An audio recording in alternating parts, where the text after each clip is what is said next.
Well, hello and welcome to this week's update. So let's have a look at the overall market. Well, right now we are sitting just below the opening range low. Okay, so if we just bring that in a little bit, you can see the opening range low is 3604. Right now we're at 3583, so we are technically in bearish opening range mode. We had a huge move higher, then another big move down just on Friday after the CPI numbers came out. We are still respecting this pivot low, so I've got a circle around it there. So that pivot low, we haven't really still had a day below that, right? So we're still looking at that pivot level to see whether that holds. But right now we have a close below the opening range low. If we get another confirmation close below that, we could be moving down. So I'm very much focusing on bearish ideas right now. And I think that is probably the best course of action. We're still below the 21, below the 50, the 100, the 200 day simple moving average. And right now, as far as the overall market goes, we are still very much bearish. Okay, so that's what's happening there. If we have a quick snapshot of the overall market, we can see all the major indexes are below their 21 EMAs, which is our line in the sand between bullish and bearish. On the daily chart, if we have a look at the sectors, all the sectors are also below their 21 EMA except for energy. Energy just holding above its 21 right now. So certainly more bearish than anything else. And, you know, we have seen the markets have big moves down on Thursday and big move up. And part of that's because of the US dollar. We saw the US dollar go down on Thursday. Markets had a huge move up. Then the US dollar went up on Friday and the markets went down. So they move inversely to one another, and certainly that will be the relationship going forward. So keep an eye on that. Still very much within this upward channel, no doubt about that. This upward channel is still very much intact, and the US dollar is still looking bullish. If it continues to move up, it's going to cause the markets to move down. Now, we had CPI last week, and this week we've got a couple of very important manufacturing indexes coming out on Monday and Thursday. We've got the beige book from the Federal Reserve, housing permits and housing starts will be, and existing homes will be important reports that we look at this week. Unemployment claims as well.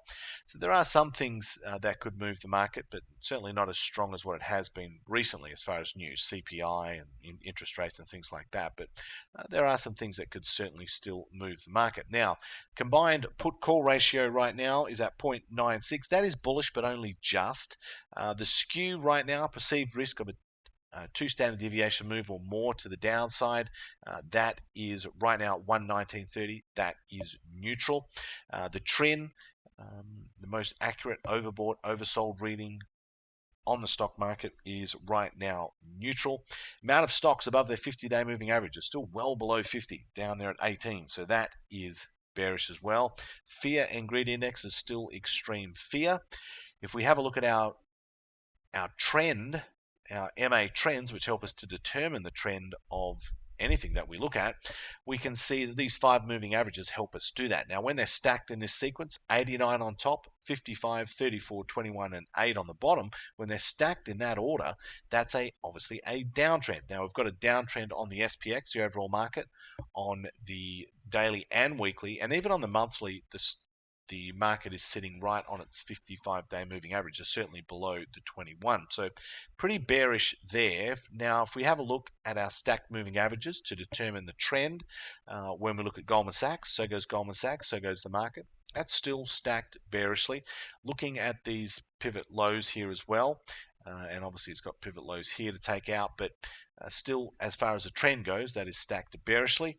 The transports, which predict where the market will move in the future from a few weeks out to a few months, they're still stacked bearishly, right? So the overall market is still stacked bearishly. Goldman Sachs is, transports, and we are still seeing overall, from a technical point of view, the markets are still very much in a downward price action. So that's what's going on with the overall markets, just at a quick screenshot, or a quick snapshot, should I say.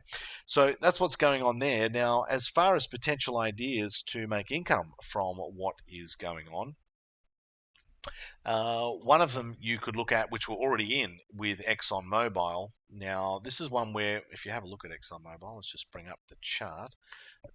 You have a look right now. It looks to me as if it certainly was in an upward channel, but that upward channel is acting as a resistance level.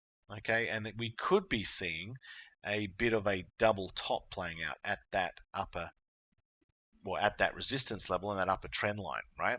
So is this a double top and we move lower? We have a gap to fill here at around 95-ish, and then another gap down here. So it'd be interesting. A lot of times stocks will come down to fill their gap, so that's what we're looking for with this particular trade. We've only been in it for a week. We've got a 9% return right now. We are holding for now, right? So what we've done is we've set up a put debit spread. We bought the 105 put and sold the 100, looking for it to move below 100. It is just below 100 now, so it has moved down since we got in. When we got in, it was $101.03. Right now, it's $99.19. So that one's working okay. A new trade that you could get into is on Comcast. Let's have a look at this one. Comcast right now, certainly very bearish, below the 200, the 100, the 50, and the 21. Certainly in a strong downtrend. You can see that by looking at our stacked moving averages on the daily, weekly,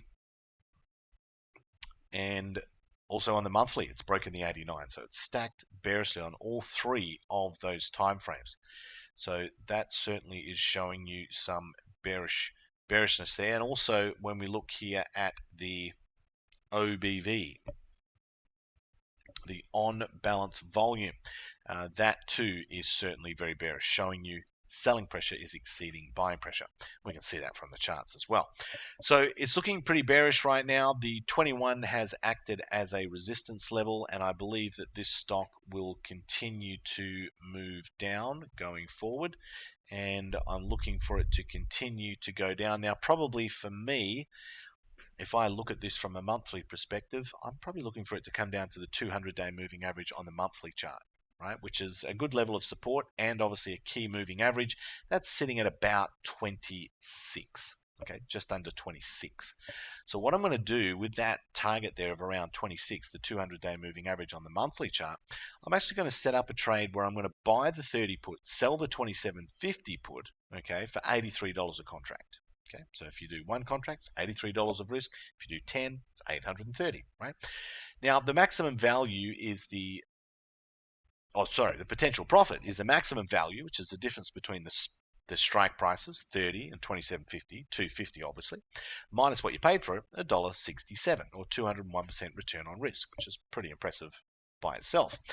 So we want to work out what our break even is. It's the board strike price minus the cost of the spread, so 29.17, just a bit below where we are now.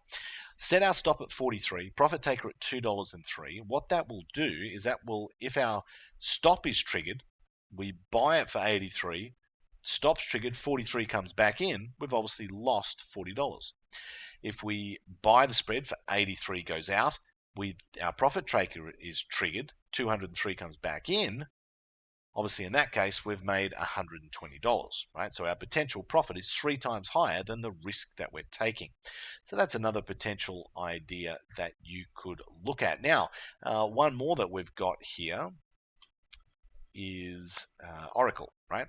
So just going back to ExxonMobil, so we are staying in for now because of that potential double top resistance right up against that trend line. But if you wanted to close it out for a 9% return in a week, you could, but we're going to hold for now, right?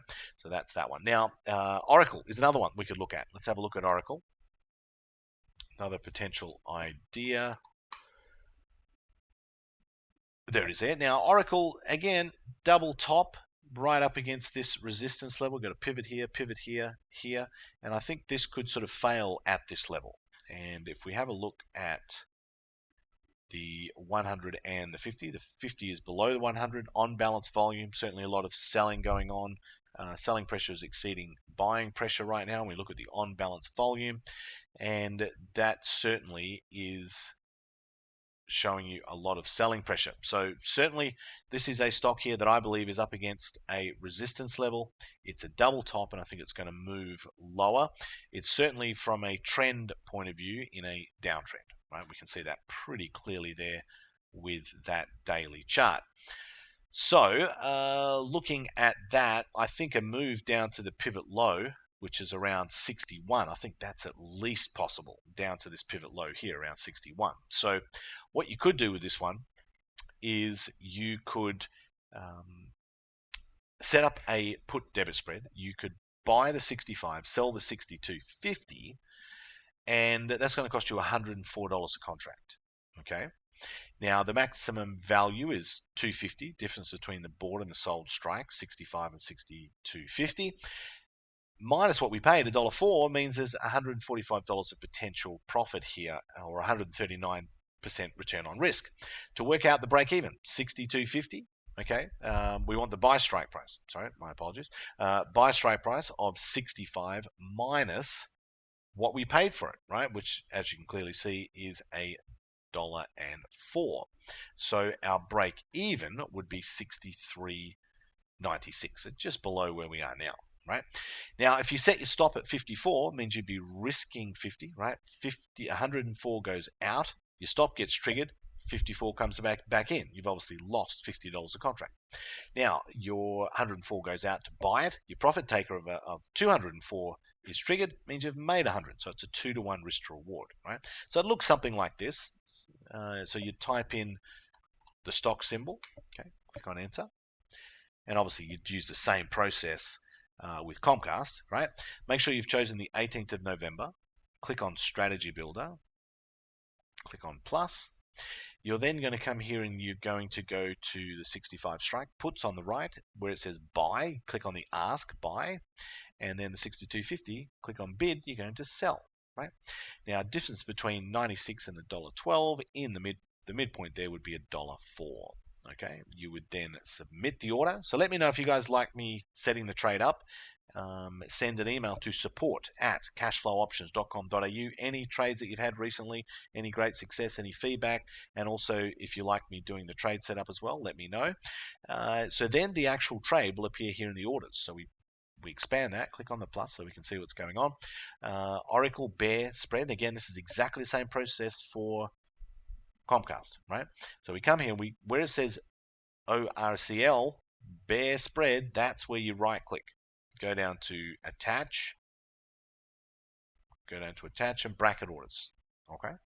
Then you'll get a profit taker and a stop loss, okay? So the profit taker here is $2.04, okay? 104 to buy, 204 if our profit taker is triggered. In other words, the stock goes down. And then the stop here is going to be 54. So we're risking $50 a contract. 104 out, 54 back in, $50 a contract. Now, just to the right of that, where you've got your profit taker, what you want to be able to do is click just to the right of that, and you want to make sure that it's actually chosen good until cancelled, right? GTC. So instead of day, GTC, good till cancelled. Okay.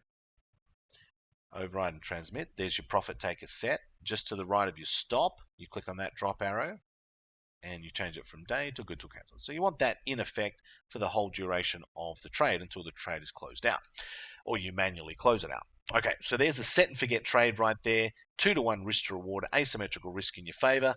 That's a way of doing it, right? So let me know if you enjoyed that. ExxonMobil, we're holding for now. We're watching that pivot low on the SPX, right, to see whether that is respected or it does get taken out and move further to the downside.